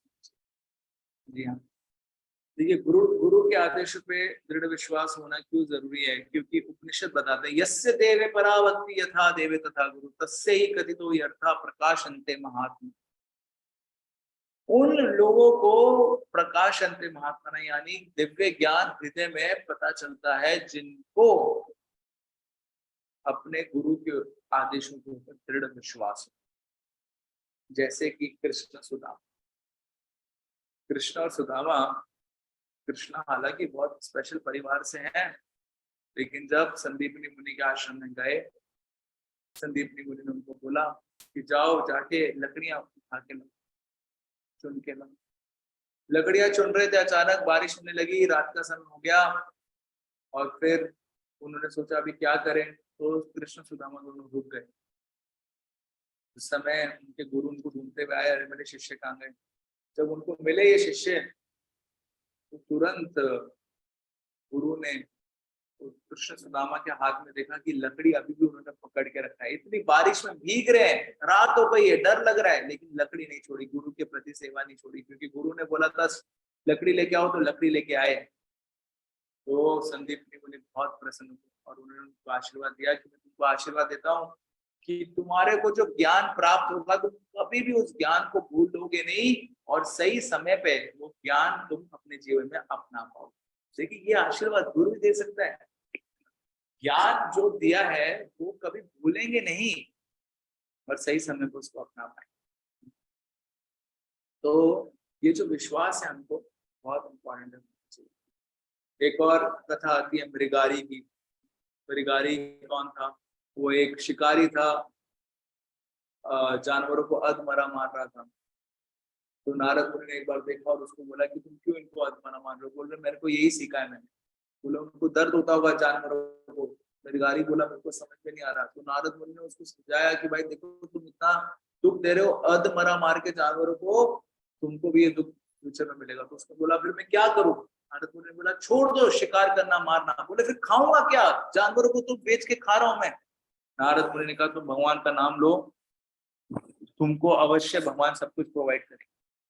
तो उसने ये विश्वास करके अपना धनुष तोड़ दिया, बैठ के भगवान का नाम लेने लगा। और वास्तविकता में क्या हुआ, जो गांव वाले थे उनको पता चला कि ये जो शिकारी था इतना क्रूअल शिकारी था, वो बदल गया है। तो वो मृगारी से मिलने के लिए आए और भेंट स्वरूप बहुत सारा खाना लेके आए। मृगारी बोला सही में गुरुदेव आपकी कृपा से सब कुछ। वैसे एक और कथा आती है धौम्य ऋषि के 3 शिष्यों की। वो थे अरुणी, वेद और उपमन्यु। अरुणी को धौम्य ऋषि ने बोला कि जाओ धौम्य धौम्य ऋषि ने अरुणी को बोला कि अरुणी बारिश हो रही है, खेतों में पानी भर रहा है, जाके बाढ़ बांध दो जिससे पानी ना आए। तो अरुणी गया और मिट्टी से रोक रहा था पानी, लेकिन मिट्टी बह रही थी। आखिरी में खुद ही वहां लेट गया, रात भर लेटा रहा। गुरुदेव आए कि अरे मेरे शिष्य तुमने मेरे आदेश को पालन करने के लिए अपने शरीर की भी चिंता नहीं करी। तो पूरा आशीर्वाद दिया अरुणी को। तो वैसे ही उनके एक और शिष्य थे जिसका नाम था उपमन्यु। तो ये उपमन्यु जो शिष्य थे बहुत स्पेशल शिष्य। क्या क्या स्पेशलिटी था उनके अंदर? तो ये उपमन्यु जो शिष्य थे ये जाके हर दिन कलेक्ट करते थे, कुछ भिक्षा मांगते थे अपने गुरु के लिए। आप लोग को वीडियो में दिखाता हूँ। उपमन्यु की स्टोरी, अरुणी और उपमन्यु दोनों की स्टोरी है। आप लोग देखिए वीडियो और फिर आपसे पूछिए।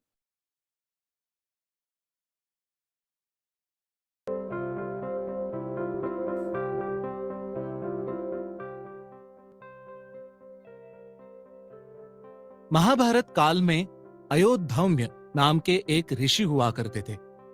उनके 3 प्रमुख शिष्य थे, आरुणि, उपमन्यु और वेद। इनमें आरुणि पांचाल देश का रहने वाला था। एक दिन गुरु धौम्य ने आरुणि को खेतों में मेड़ ठीक करने के लिए भेजा। गुरु की आज्ञा से आरुणि खेतों पर गया और मेड़ ठीक करने लगा। मेड़ का एक हिस्सा बांधने में आरुणि को बहुत कठिनाई हो रही थी और खेत से पूरा पानी बाहर निकला जा रहा था। जब आरुणि को कोई और उपाय नहीं सूझा तो उसने मेड़ में खुद ही लेटने का निश्चय किया। ऐसा सोचकर आरुणि खेत की मेड़ पर लेट गया और इस प्रकार पानी बहना बंद हो गया। वहां आश्रम में जब बहुत देर तक आरुणि वापस नहीं आया तो गुरु धौम्य ने अपने शिष्यों से आरुणि के विषय में पूछा। जब शिष्यों ने उन्हें बताया कि आरुणि तो उनके आदेश के अनुसार ही खेत में मेड़ बांधने गया था, किंतु अभी तक वापस नहीं आया, गुरु को आरुणि की चिंता हुई और वो बाकी शिष्यों के साथ उसे ढूंढने खेत गए और चिल्ला चिल्ला कर आरुणि को बुलाने लगे। आचार्य की आवाज सुनकर आरुणि उठ खड़ा हुआ और उनके पास आकर बोला, आचार्य, मैं यही हूं। खेत से जल बहा जा रहा था और जब उसको रोकने का कोई उपाय नहीं सूझा तो मैं खुद ही मेड़ पर लेट गया। अभी आपकी आवाज सुनी तो मैं उठकर यहां आ गया। आचार्य ने कहा, बेटा, तुम मेड़ के बांध को इस प्रकार तोड़कर खड़े हो गए, इसलिए आज से तुम्हारा नाम उद्दालक होगा। आरुणि को कृपा दृष्टि से देखते हुए आचार्य आगे बोले, बेटा, तुमने जिस प्रकार मेरी आज्ञा का पालन किया है उससे मैं अत्यंत प्रसन्न हूं। तुम्हारा कल्याण हो और तुम समस्त वेद और धर्मशास्त्र के ज्ञानी बनो। इस प्रकार गुरु की आज्ञा पालन करने के कारण आरुणि को अपने आचार्य से ज्ञान का वरदान प्राप्त हुआ। अयोध्या के दूसरे शिष्य का नाम था उपमन्यु। आचार्य ने उसे आश्रम की गायों को चराने तथा उनकी देखरेख करने का कार्य सौंपा। उपमन्यु गुरु की आज्ञानुसार गायें चराने लगा। एक दिन शाम को गुरु ने उपमन्यु से पूछा, तुम काफी हृष्ट पुष्ट होते जा रहे हो, ऐसा क्या खाते पीते हो? उसने कहा, गुरुदेव, मैं गायें चराते समय गांव में भिक्षा मांगकर खा लेता हूं। आचार्य ने कहा, बेटा, मुझसे अनुमति लिए बिना तुम्हें भिक्षा नहीं खानी चाहिए। उसने आचार्य की बात मान ली और दिन भर गायें चराते समय उसे जो भी भिक्षा मिलती वह आचार्य के चरणों में समर्पित कर देता और आचार्य उसे रख लेते, परंतु उपमन्यु को कुछ नहीं देते। एक दिन गायें चराकर जब उपमन्यु आश्रम में वापस लौटा तो गुरु धौम्य ने पूछा, बेटा, तुम्हारी सारी भिक्षा तो मैं रख लेता हूं, अब तुम क्या खाते हो? उपमन्यु ने कहा, गुरु, मैं आपको भिक्षा अर्पण करने के बाद फिर से दोबारा भिक्षा मांग लेता हूं और वही खाता हूं। गुरु बोले, बेटा, इस प्रकार 2 बार भिक्षा मांगना अच्छी बात नहीं है। इससे तुम भिक्षा पर पलने वाले दूसरे लोगों के जीवन में अड़चन डाल रहे हो। उपमन्यु ने गुरु की बात मान ली और फिर से अपनी दिनचर्या में लग गया। कुछ दिन बाद गुरु ने उसे पास बुलाकर फिर पूछा, बेटा, अब तो तुम्हारे पास खाने के लिए भिक्षा नहीं है, फिर तुम कैसे काम चलाते हो? उपमन्यु ने बोला, आचार्य, मैं इस गायों का दूध पीकर अपना पेट भर लेता हूं। आचार्य धौम्य ने उपमन्यु से कहा, मेरी अनुमति के बिना गायों का दूध पीना उचित नहीं है। अगले दिन जब उपमन्यु गायें चराकर आश्रम वापस लौटा तो गुरु ने उससे फिर पूछा, शिष्य, अब तुम कैसे अपना पेट भरते हो? इस पर उपमन्यु ने गुरु को बतलाया, आचार्य, गायों के बछड़े जब दूध पीते हैं तो उनके मुंह से जो गिर जाता है, मैं उसी को पी लेता हूं। आचार्य ने कहा, ये दयालु बछड़े तो तुम पर दया करके काफी दूध उगल देते होंगे। इस प्रकार तो तुम इनकी जीविका में बाधा डाल रहे हो। तुम्हें ऐसा नहीं करना चाहिए। इस प्रकार आचार्य के उपमन्यु के भूख मिटाने के सारे रास्ते बंद कर दिए जाने के कारण उपमन्यु ने आक के पत्ते खाकर भूख मिटाना चाहा, परंतु आक के पत्ते खाने से उसके आंखों की ज्योति चली गई। अंधा हो जाने के कारण वन में भटकते हुए वह एक कुएं में गिर गया। सूर्यास्त के बाद भी जब उपमन्यु आश्रम नहीं लौटा तो आचार्य ने अन्य शिष्यों से पूछा, उपमन्यु नहीं आया अभी तक? शिष्यों ने कहा, भगवन, वह तो आपकी आज्ञानुसार गायें चराने गया था, परंतु अभी तक नहीं लौटा। आचार्य को चिंता हुई और वो अन्य शिष्यों के साथ उपमन्यु को ढूंढने के लिए निकल पड़े। वन में गुरु धौम्य और सारे शिष्य जोर से उपमन्यु को आवाज लगाने लगे। उनकी आवाज सुनकर कुएं में गिरे हुए उपमन्यु ने बोला, गुरुदेव, गुरुदेव, मैं यहां हूं, कुएं के अंदर। आचार्य ने आश्चर्य करते हुए पूछा, तुम इस कुएं में कैसे गिर गए? उसने भूख के कारण आक के पत्ते खाकर आंखों की दृष्टि खोने वाली सारी बात गुरुदेव को बता दी। आचार्य ने कहा, तुम देवताओं के वैद्य अश्विनी कुमार की आराधना करो, वही तुम्हारी आंखें ठीक करेंगे। गुरु की बात मानकर उपमन्यु ने अश्विनी कुमारों की स्तुति की। उपमन्यु की स्तुति सुनकर अश्विनी कुमार वहां आए और उसे एक पुआ देते हुए बोले, तुम यह पुआ खा लो, इससे तुम्हारी आंखें ठीक हो जाएगी। उपमन्यु ने कहा, देववर, मैं अपने गुरु को अर्पित किए बिना ये पुआ नहीं खा सकता। अश्विनी कुमार ने उसे समझाते हुए कहा, पुत्र, तुम्हारे गुरुदेव ने भी पहले हमारी आराधना की थी और तब उन्होंने हमारे दिए हुए पुए अपने गुरु को अर्पित किए बिना ही खा लिए थे। तुम भी ये पुआ खा लो। उपमन्यु बोला, देव, आपकी बात सही है, परंतु फिर भी मैं अपने गुरु को अर्पण किए बिना यह पुआ नहीं खा सकता। उपमन्यु के इस प्रकार कहने पर अश्विनी कुमार उस पर अत्यंत प्रसन्न हुए और बोले, तुम्हारी इस गुरु भक्ति से हम अत्यंत प्रसन्न हैं और तुम्हारी आंखें ठीक करते हैं। तुम्हारा कल्याण हो। इस प्रकार अपनी इस प्रकार उपमन्यु की आंखें भी वापस आ गई और गुरु को आश्रय, क्योंकि उन्होंने क्या फॉलो किया, गुरु के आदेशों को उन्होंने पूरा दृढ़ता पूर्वक पालन किया। हालांकि वो भूखे थे, लेकिन फिर भी उन्होंने दृढ़ता पूर्वक पालन किया, इसलिए उनकी आंखें वापस आ गई। तो इसी प्रकार से जब हम भी अपने जीवन में ये 5 योग्यता लेके आएंगे, तो हमारे ऊपर भी गुरु की विशेष कृपा पड़ सकती है। और जैसे कि आप सब लोगों ने सुना ही होगा प्रभुपाद जी के बारे में,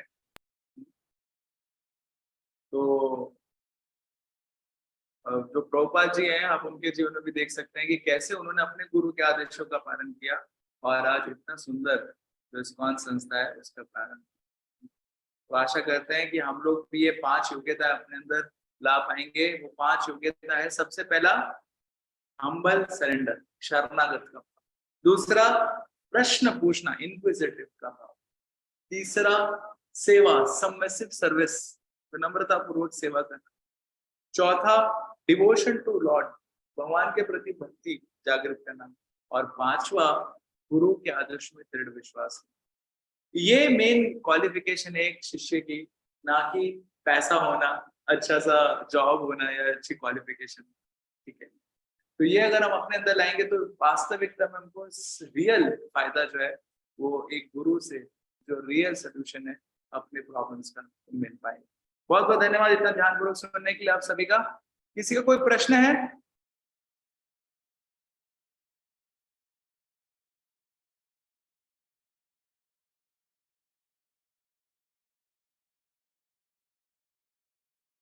कोई प्रश्न नहीं है? My God. हरे कृष्णा प्रभु जी। जो क्वालिटीज अभी आपने एक्सप्लेन की है, ये गुरु की भी होनी चाहिए और शिष्य की भी होनी चाहिए ना? नहीं, सिर्फ शिष्य की है। और गुरु क्या है, अगर वो गुरु ये क्वालिटीज अपने गुरु के लिए एग्जिबिट करेगा, है ना, वो गुरु जो है हमारा गुरु, वो अपने जब उसने गुरु बनाया हुआ तो उसके लिए ये क्वालिटीज एग्जिबिट करेगा, क्योंकि तब वो उनके शिष्य होंगे। लेकिन हमको ये क्वालिटीज अपने अंदर देखना है, गुरु के अंदर नहीं देखना है। गुरु के अंदर दूसरी क्वालिटीज है, वो आपको बाद में बताया जाएगा। प्रभु जी, लेकिन जो ये क्वालिटीज हैं, ये तो बहुत डिवाइन क्वालिटीज हैं, और गुरु के अंदर भी तो यही क्वालिटीज होनी चाहिए, तभी तो हम उन्हें एक्सेप्ट करेंगे। गुरु के अंदर इससे ज्यादा क्वालिटीज एक्सपेक्टेड है, और वो आपको बाद में बताएंगे, हम बता रहे हैं आपको। ये तो कुछ भी नहीं, ये बहुत सिंपल क्वालिटीज है ना। ये तो एक स्टूडेंट की क्वालिटी, आप देखते हैं क्लासरूम में कोई बच्चा होता है, उसके पास भी क्वालिफिकेशन है, तभी तो टीचर से सीख पाता है। लेकिन गुरु की और ज्यादा क्वालिटीज है, वो आगे आपको पता चलेगा। आपका कंसर्न एकदम सही है, valid. Thank you. Okay Prabhu जी, हरे कृष्णा। हरे कृष्ण। और कोई प्रश्न किसी का? हरे कृष्णा प्रभु जी। हरे कृष्णा। प्रभु जी, एक क्वेश्चन था। एक माता जी मुझे मिली थी जगन्नाथ यात्रा के टाइम पे। तो वो माता जी एक्चुअली क्या है ना, मतलब टेम्पल से अभी ज्यादा कनेक्टेड नहीं है, ऐसे ही है, मतलब यात्रा में ही मिली थी वो। तो उनका ना कई बार होता है कि कॉल आएगा and she takes hours and hours, मतलब वो ऐसे क्वेश्चंस वगैरह करते हुए। बट अभी आज रिसेंटली उनका कॉल आया, तो she was asking something, Ritvik करके कुछ था, आई डोंट नो, मुझे नहीं पता इस बारे में। माता जी कह रही थी कि आपको ऋत्विक के बारे में कुछ पता है, तो मैंने कहा मैं पहली बार सुन रही हूँ। इससे पहले मैंने सिर्फ नेम के ऊपर सुना था कि कुछ नाम होता है ऐसा ऋत्विक। इस दिस कुछ ऐसा रिलेटेड है क्या प्रभु जी? I don't know. Okay, Ritwik के बारे में टॉपिक से रिलेटेड नहीं है, लेकिन ब्रीफली आपको बता देता हूँ, just in one word. There were, जब प्रभुपाद जी ने इस्कॉन शुरू किया था, फिर प्रभुपाद जी जब धराधाम छोड़ के गए, तो उसके बाद कुछ ग्रुप ऑफ पीपल थे जो इस्कॉन में थे। उन्होंने सोचा कि हम लोग अपने जीवन में सिर्फ प्रभुपाद को ही अपना गुरु बनाएंगे और कोई लाइव गुरु अपने जीवन में नहीं अपनाएंगे। लेकिन शास्त्रों में बोला जाता है कि आपको कोई जीवित गुरु चाहिए जो आपका कान खींच सके, है ना। अभी आप गलत कर रहे हैं, कौन बताएगा आपको? जो गुरु आपके सामने जिंदा है वही बता पाएगा ना। तो उनका कहना है कि नहीं, हम सिर्फ प्रभुपाद को अपना गुरु मानते हैं। तो वो जो ब्रांच हुई, वो ब्रांच को बोलते हैं ऋत्विक। बिकॉज ऋत्विक क्या है, एक टर्म है, ऋत्विक टर्म क्या है, वो बिहाफ पे इनिशिएशन देते हैं। बिहाफ पे मतलब इन द सेंस कि मान लीजिए आपका गुरु नहीं है तो कोई और व्यक्ति बोलेगा मैं आपके गुरु के बिहाफ पे आपको दीक्षा दे रहा हूँ, लेकिन ये वैलिड नहीं है। उसके लिए गुरु जिंदा होना चाहिए। लाइक फॉर एग्जाम्पल, अगर आपका गुरु अमेरिका में बैठा है, आप इंडिया में हैं, तो गुरु क्या कर सकता है, एक व्यक्ति को ऋत्विक बना सकता है, उसको बोल सकता है भाई तुम उसको दीक्षा दे दो।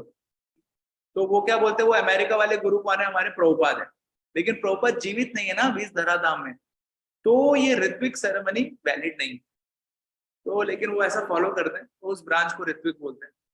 तो इस्कॉन को रिस्पेक्ट करता है क्योंकि वो एटलीस्ट फिलोसफी फॉलो सेम कर रहे हैं, बट यहाँ पे थोड़ा सा डिफरेंस है, तो उस डिफरेंस के लिए उनको बोलता है कोई प्रॉब्लम नहीं, आप अलग से अपना रहिए, नो प्रॉब्लम। बट वो रियलिटी में हमको एक लाइफ गुरु एक्सेप्ट करना ही पड़ेगा। ठीक है,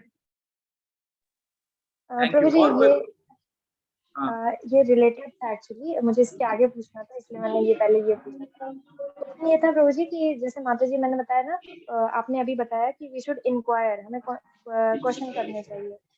तो माता जी एक्चुअली कुछ ज्यादा ही इंक्वायरी करने आ जाती हैं, लाइक 1 घंटा 1.5 घंटा 2 घंटे, कभी कभी बहुत ज्यादा टाइम हो जाता है। तो प्रभु जी इज इट फाइन कि मतलब हम इतना टाइम सिर्फ इंक्वायरी को दें, मीन्स जानने के लिए ठीक है, जैसे आपने बताया कि जानना चाहिए, क्वेश्चन करना चाहिए, बट मैंने ऐसा सुना भी है कई ज्यादा टाइम इंक्वायरी में नहीं वेस्ट करना चाहिए, क्योंकि फिर आप अगर इंक्वायरी ही करते रहे तो आप डिवोशन में कब थे। हाँ, तो उसमें क्या है, देखिए अभी सबसे पहले चीज आपको समझना चाहिए कि आपको हाँ म्यूट कर लीजिए, करें। तो सबसे पहली चीज हमको समझना चाहिए कि क्या आप राइट व्यक्ति है उनके इंक्वायरीज का आंसर करने की। तो अपना टाइम मत वेस्ट करिए एटलीस्ट। तो उनको आप किसी राइट व्यक्ति के मुझे लिए, एक्चुअली ना वो मुझे बार बार कॉल कर देती हैं, एंड मतलब मैं कई बार मैंने अवॉइड किया है एक्चुअली इस चीज तो को, कि आप लगता उनको है कि नीरज वैष्णव गोस्वामी अपराध ना प्रो का, होगा। आप उनको नीरज गोस्वामी प्रो का नंबर दे दो।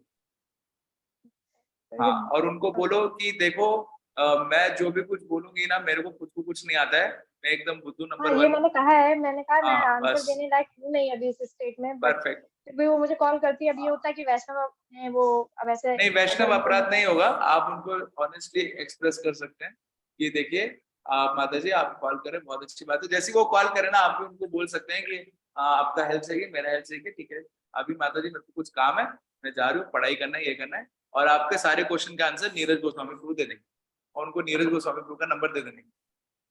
Okay okay Prabhu ji, thank you थोड़ा सो मच। थोड़ा थोड़ा टैक्टफुली स्मार्टली डील करना पड़ेगा, ठीक है। Okay Prabhu ji, thank you so much. Thank you. तो अभी समय हो गया है, किसी और का प्रश्न है कुछ? यस आशीष को पूछना। मेरा मेरा एक और प्रश्न है। पहले आशीष को पूछने दे, फिर आप पूछेगा, फिर हम एंड करेंगे, ठीक है नीरज को? ओके, यस आशीष को। हरे कृष्ण प्रभु। हरे कृष्ण। प्रभु, ये जो आज आपने एक टॉपिक में बताया कि कंफ्यूजन होना बहुत जरूरी है अगर डिवोटी बनने के लिए। प्रभु जी, मेरी वॉइस क्लियर आ रही है आपको? तो प्रभु जी, जैसे मेरे अंदर तो बहुत ही ज्यादा कंफ्यूजन है, और जैसे मैंने लास्ट टाइम आपसे पूछा था, तो जब आपने बोला था कि एक टाइम होता है कि हम जब प्रैक्टिस करते रहेंगे तो हम किसी के क्वेश्चन को आंसर कर पाएंगे। बट मेरा कंफ्यूजन लाइक लोगों के क्वेश्चंस को आंसर करने के लिए नहीं है, बट मेरा कंफ्यूजन मेरे खुद के लिए है। जैसे लोग मेरे पर्सनल लाइफ के बारे में मुझसे पूछ लेते हैं। अभी जैसे जैसे मैं मतलब लाइक प्रभु जी, मेरा मतलब लाइक मेरा मैं इस बात पे जो आया हूँ, स्पिरिचुअल पाथ पे, ये मैं अपनी खुद की मर्जी से आया हूँ। मैं मुझे किसी ने फोर्स नहीं किया प्रभु जी, इसमें मेरी रुचि थी, तो मुझे अच्छा लगता था, और मैं जिज्ञासा जिसे कहते हैं ना, कि मुझे जानने की इच्छा थी कि मतलब ये सब हो क्यों रहा है। तो इस वजह से मैं इस बात पे आया, और मुझे इस बात में रहता हूँ तो मुझे अंदर मतलब एक इटर्नल हैप्पीनेस मिलती है। तो अभी जब मैं इस बात में रहने लगा हूँ प्रभु जी, लोग जो मेरे फ्रेंड सर्कल है, तो उनका वो कहते हैं कि मतलब लाइक तुम्हारा phase of like a blind, तुम्हें मतलब लाइक तुम कंफ्यूज हो और तुम्हें कुछ पता नहीं है कि तुम्हें क्या करना है। अगर तुम इस बात पे आ चुके हो तो फिर तुम्हें मतलब लाइक सब कुछ छोड़ देना चाहिए, और फिर तुम्हें लाइक सिर्फ इसी बात पे जाना चाहिए। तो जब प्रभु जी इस तरह की चीजें आती हैं, तो जो लिटरली मुझे लगता है कि बढ़ता जा रहा है। तो इस चीज को लेकर के मैं कैसे मतलब अपने आप को लाइक कॉन्फिडेंस बनाऊं प्रभु जी। मैं उनके बात को सुनकर के मुझे ये लगता है कि लाइक कि मैं खुद भी अभी तक अपना डिसीजन नहीं बना पाया हूँ कि मैं स्पिरिचुअल पाथ पे हूँ या मैं मतलब है कि मैं गृहस्थ धर्म की तरफ जाना चाह रहा हूँ। Okay great. तो आशीष जी, मेरा उत्तर आपके लिए ये रहेगा कि सबसे पहली चीज आपको ये जानना है कि अगर मान लीजिए मैं कानपुर से बॉम्बे जा रहा हूँ और बॉम्बे की ट्रेन में बैठा हूँ, तो इसका मतलब ये नहीं कि बॉम्बे पहुंच गया, मेरे को 24 घंटे वेट करना पड़े। तो वैसे ही आपके फ्रेंड्स अगर बोल रहे हैं कि तुम अगर ये कृष्णा कॉन्शियसनेस का पाथ चुन रहे हो तो सब छोड़ दो, दुनियादारी छोड़ दो, ये कर दो, वो कर दो, है ना। तो पहली चीज आपको इस बोलना चाहिए कि मैंने पाथ अभी चूज किया है और मैं उसको समझने की कोशिश कर रहा हूँ, और फिर मेरे अंदर कुछ क्वालिफिकेशंस आएगा और उसके क्वालिफिकेशन के बेसिस पे मैं आगे बढ़ूंगा उस पाथ में। और उसमें छोड़ना है, जोड़ना है, क्या करना है, वो तो पाथ बताएगा ना, फ्रेंड्स कौन होते हैं बताने में। तो ऐसे केस में आपको एक चीज बहुत इंपॉर्टेंटली समझना चाहिए कि आपके अंदर ये सबसे बड़ी क्वालिफिकेशन आएगी, आप इंक्विजिटिव है, जानने के लिए कोशिश कर रहे हैं। तो वो क्वालिफिकेशन अपने आप में बहुत एक अच्छा है जो आपको आगे बढ़ाएगी। और आपके फ्रेंड्स जो ऐसा वो कर रहे हैं, वो बहुत अच्छा, कब आप उसको कर सकते हैं हेल्दी वे में, ये जानने के लिए कि आपको वो फोर्स कर रहे हैं कि आप और अच्छे से कृष्णा कॉन्शियसनेस जाने। तो आप उनके कमेंट्स को पॉजिटिव लेके, जो भी ऐसे कमेंट्स वो करते हैं, कुछ प्रश्न पूछते हैं, आप डिस्कस कर सकते हैं, जैसे नीरज शू से, है ना, या कोई भी ऐसे जो डिवोटी क्लासेस लेते हैं, आप उनसे पर्सनल रूप से बात कर सकते हैं। अरे प्रभु जी, उन्होंने बोला यार सब छोड़ना पड़ेगा, तो हम उनको बता सकते हैं कहाँ छोड़ना है यार, सब लोग तो सब कुछ करते हैं, भक्ति भी कर सकते हैं। जैसे नीरज शू है, जॉब कर रहे हैं, उनकी फैमिली है, फिर भी भक्ति कर रहे हैं, तो कहाँ लिखा है छोड़ना है। हाँ, कोई बोले नहीं छोड़ना है तो हाँ छोड़ भी सकते हैं। मतलब इट्स लाइक भक्ति इज डिफरेंट थिंग, है ना, जो उनको लगता है। तो जब वो ऐसे आपसे क्वेश्चन पूछते हैं, रेदर देन बिकमिंग डिप्रेस, आप उनको ऑनेस्टली बोलो, अच्छा तुम्हारा ये क्वेश्चन है, मैं प्रभु जी से पूछ के आपको बताता हूँ, और फिर पूछो और फिर उनको जाके आंसर करो। आप भी इवॉल्व हो जाओगे अपने अंडरस्टैंडिंग में, और वो लोग भी इवॉल्व हो जाएंगे। तो ये एक पॉजिटिव वे में लीजिए कि दे आर एनकरेजिंग यू। जैसे क्या होता है, कोई मूवी आती है ना, तो मूवी में ना क्रिटिक लोग होते हैं, क्रिटिक समझते हैं आप, क्रिटिक, जो उस मूवी में कमियां निकालते हैं। तो ये डायरेक्टर लोग क्या करते हैं, मूवी निकालने से पहले ना अपने साथ क्रिटिक लोगों को बिठाते हैं और उनको बोलते हैं बताओ हमारी मूवी में क्या क्या गलतियां हैं। तो वो लोग बताते हैं अरे ये गलती है, वो गलती है, गलती है। तो सारी गलतियों को लेके वो ठीक करके अपनी मूवी को अच्छा करके फिर रिलीज करते हैं मूवी को, है ना। तो देखिए क्रिटिक भी बहुत अच्छा है। अगर आप सॉफ्टवेयर में जाएंगे, आपको पता नहीं मेरे को आपको कौन सी फील्ड है, लेकिन सॉफ्टवेयर में ना टेस्टर होता है। टेस्टर क्या करता है, वो प्रोग्राम को टेस्ट करता है कि कैसे कैसे फेल कर सकते हैं इस प्रोग्राम को, और फिर वो सारे जो फेल होने के केसेस है वो बताता है ऊपर कि अरे डेवलपर लोग, तुमने इतने इतने तरीके से प्रोग्राम बनाया, ऐसे फेल हो जाएगा, ये ठीक करो इसको। तो डेवलपर उसको ठीक कर देते फिर। तो एक्चुअली ये सब क्या है, टेस्टर है आपके लिए, तो बहुत अच्छे लोग हैं। तो आप डेवलपर को ऊपर पास कर दो नीरज गोस्वामी प्रभु की, अरे डेवलपर ये लोग ऐसे टेस्ट कर रहे हैं, आप कुछ डेवलप अच्छे से करो। तो फिर डेवलपर क्या थोड़ा ठोक पीट के थोड़ा ठीक कर देंगे, ठीक है। जी एक्चुअली ये क्वेश्चन इसलिए भी पूछा था क्योंकि प्रभु जी अभी क्या है, मतलब लाइक ये चीज तो मैं अपने अंदर ही फील करता हूँ, और मतलब लाइक जो मेरे सराउंडिंग्स में, जो एटमॉस्फेयर में जो लोग हैं साथ में, उनका ये कहना है कि मतलब तुम्हारे फेस को देख करके हमें लगता है कि लाइक यू हैव बिकम डम। तुम्हारे फेस से कोई एक्सप्रेशन ही नहीं आता कि तुम्हें अच्छा फील हो रहा है या खराब फील हो रहा है। तो मतलब जैसे वो लोग मुझसे कभी कभी पूछते हैं कि तुम्हें क्या अच्छा लगता है, तो मुझे परफेक्ट। तो देखिए क्या है आशीष जी, मैं आपका क्वेश्चन समझ रहा हूँ। आपको एक चीज समझना है, उसके लिए मेरा उत्तर क्या है ना, चूज योर एसोसिएशन वाइजली। देखिए आप जिस एसोसिएशन में रहेंगे ना, वो ऐसे ही देंगे। आपको पता है एक स्टोरी आती है कि कैसे एक बार एक ब्राह्मण एक सेठ जी थे, वो अपने एक नहीं सॉरी एक ब्राह्मण था, वो गाय लेके जा रहा था, गाय।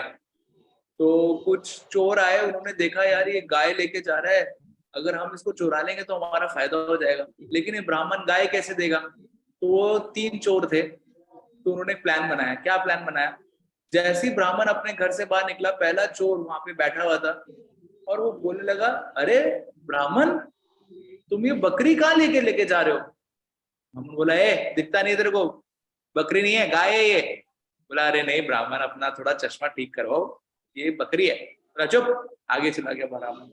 थोड़ा आगे गया, दूसरा चोर खड़ा था रास्ते में, वो बोलने लगा, अरे ब्राह्मण जी सुबह सुबह बकरी को टहलाने के लिए लेकर निकले आप? बोला बकरी नहीं है, गाय है। तेरे को बकरी कैसे दिख रही है? नहीं नहीं बकरी है। ब्राह्मण वो चुप, आगे और गया, और थोड़ा दूर गया, तीसरा चोर खड़ा था।